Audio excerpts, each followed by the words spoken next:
यक्ष विचारतो की किम नु हित्वा प्रियो भवेत. म्हणजे काय सोडलं की आपण प्रिय होतो. काय बरं सोडायला पाहिजे?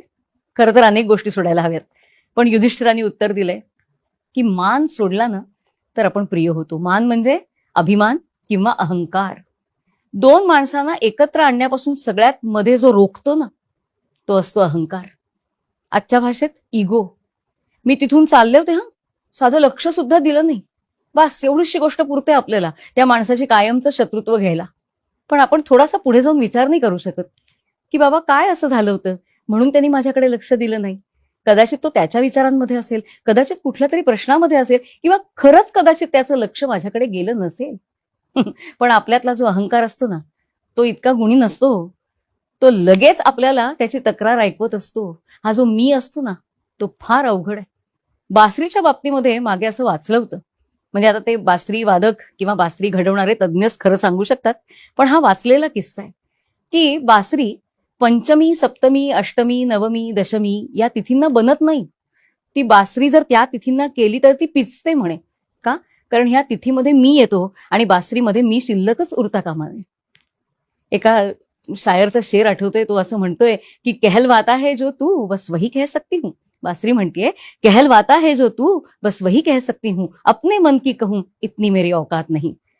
मी मोकळी अरे पूर्णत्वानं, तू जशी फुंकर घालशील ना तसंच मी वाजणार आहे. ही फक्त बासरी नाही, हे खरं तर आपण म्हणायला हवंय असं त्या शायरला वाटत असावं कदाचित, कारण खरोखरच त्याच्याशिवाय काय आहे. पण हे म्हणायला फक्त आपला अहंकार आपल्याला काही मोकळा बसू देत नाही. अहंकाराचा फणा म्हणजे कसं म्हणावं मला लक्षात येत नाहीये, पण अहंकाराचा फणा जितका मोठा तितका आपला कणा अधिकाधिक ताठ होत जातो आणि आपण झुकणं कमी करतो. कबीरजींचा एक दोहा आहे. कबीरजी म्हणतात, ऊंचे पाणी न टिके नीचे ही ठहराय. पाणी वरती नाही राहत, ते नेहमी खालच्या दिशेनंच धावतं. ऊंचे पाणी न टिके नीचे ही ठहराय, नीचा हो सो भर पिवे ऊंचा प्यासा जाय. कबीरजी म्हणतात की पाणी नेहमी खालच्याच दिशेला वाहतो. तुम्हाला पाणी प्यायचं असेल ना तर झुकावं लागतं. नीचा हो सो भर पिवे. तुम्ही म्हणालात नाही मी असंच राहणार, तर ते म्हणतील जा तहानलेलीच. नीचा हो सो भर पिवे ऊंचा प्यासा जाय. झुकणं फार गरजेचं असतं आणि तेच युधिष्ठिर आपल्याला सांगतोय. मान थोडासा कमी करा, अभिमान थोडासा कमी करा, अहंकार थोडासा कमी करा, थोडं झुकायला शिका. मला तर कधी कधी असं वाटतं की आपल्या प्रथा किती सुंदर आहेत नाही. लग्न होतं आणि लग्न झाल्यानंतर तारा बलम चंद्र बलम तदेव हा श्लोक झाल्यानंतर मधला अंतरपाठ दूर होतो आणि मग वरानं वधूला आणि वधूनं वराला माळ घालायचे. ही माळ घालताना दोघांची स्थिती काय असते? माळ घालताना समजा वर वधूला माळ घालतोय तर वधूनी थोडं झुकायचं असतं आणि वधू वराला माळ घालते तेव्हा वर उंच असला तरी सुद्धा त्यांना झुकायचं असतं. मला वाटतं संसाराच्या पहिल्या पावलातच आपली ही प्रथा आपल्याला हे शिकवते की ताठ मानेनं जरूर जगावं, पण घरामध्ये मात्र थोडंसं झुकायला शिकावं. कारण जोपर्यंत आपण झुकत नाही, समोरच्याचं मन पाहायला शिकत नाही, तोपर्यंत आपला विकास होऊ शकत नाही. एकमेकांच्या साथीनंच पुढे जायचं असतं, कारण आपण एकटे ह्या जगात जगू शकत नाही.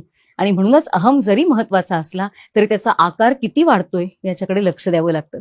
अध्यात्मात तर सगळ्यात मोठा अडसर ह्या अहंकाराला म्हटलेला आहे. एकदा एक माणूस एका फकीराकडे येतो आणि म्हणतो की तुम्ही सगळ्यांना देव दाखवता ना, मग मला दाखवा ना. फकीर म्हणतो तुला पाहायचंय ते जा, तिथे समोर एक डोंगरावर घर आहे बघ, जा तिथे जाऊन पहा, तिथं बसलाय तो. धावत पळत माणूस तिथपर्यंत पोहोचतो, दार वाजवतो, आतून आवाज येतो, कोण? हा म्हणतो मी. दार उघडत नाही.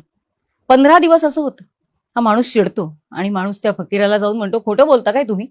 मी 15 दिवस गेलो, दार वाजवलं आणि माझ्यासाठी दार उघडलंच गेलं नाही. फकीर त्याच्या कानामध्ये सांगतो आणि म्हणतो जा आता जाऊन बघ काय होतं. तो माणूस त्या घराच्या समोर जाऊन उभा राहतो, दार वाजवतो, आतून आवाज येतो, कोण? तो उत्तर देतो, आतही तूच आणि बाहेरही तूच. त्या क्षणी दरवाजा उघडतो. ज्या क्षणी मी सुटतो त्या क्षणी तो भेटतो. काय छान म्हटलंय ना कबीरांनी. प्रेम गली अति साकरी जामे दोन समाय. अहो प्रेमाचा रस्ता ना फार अरुंद असतो, त्याच्यावर दोन माणसं नाही उभी राहू शकत. आणि मग त्याला पुढे जोड देताना कबीरजी म्हणतात, जब मैं था तर भारी नाही. जेव्हा मी उभा होतो ना तेव्हा तो नव्हता तिथे, तो म्हणजे भगवंत. आणि आता जेव्हा भगवंत उभा आहे ना तेव्हा मीला मुळी वावच नाही, अशी ही प्रेम गेली. तेच सांगतायत युधिष्ठिर सुद्धा की थोडासा अहंकार कमी करूया, थोडासा मान कमी करूया, थोडासा इगो कमी करूया. त्यानं काहीही नुकसान होणार नाही, उलट आपलं जगणं सुकर होईल, फक्त आपल्यासाठी नाही तर इतरांसाठी सुद्धा.